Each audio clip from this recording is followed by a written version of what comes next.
You may have heard that the Idaho Legislature passed firing squad for DP alternatives. Let's talk about that. Fuel Me Once here, driving instructor of the world.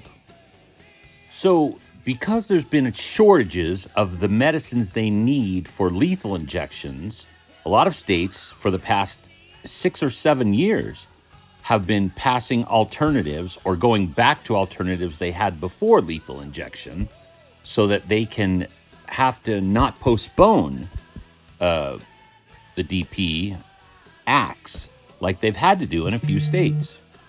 Idaho's no exception. They haven't been able to get the medicines. And so only the legislature so far has passed the firing squad alternative. It still has to go to the governor and, still then has to have some time to be enacted.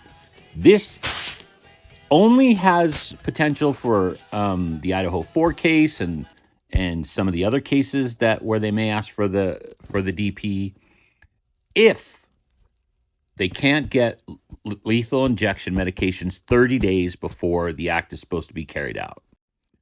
Years ago, back in the 80s when this started, really until 2009, most states used a combination of 3 medicines for a lethal injection: an anesthetic, a paralytic, and then a heart-stopping medication.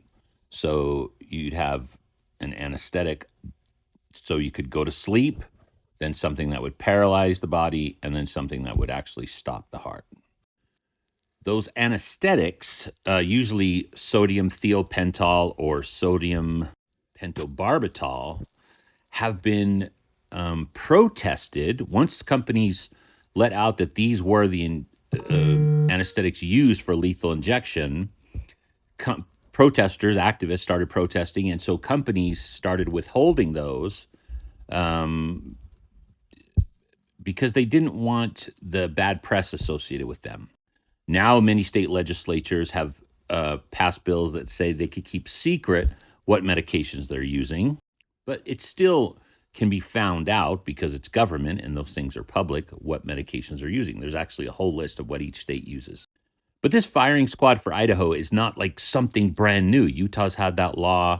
Alabama, Mississippi, New Hampshire, Tennessee, and many other states already have an alternative in case they can't get the medicines in. Most states are, however, going to one single drug that they're using, and Nevada's even using fentanyl, which, if it has that devastating effect for addicts, it certainly would have a devastating effect on prisoners. So still a long road to go. Still, the governor has to sign it, but it's potentially interesting for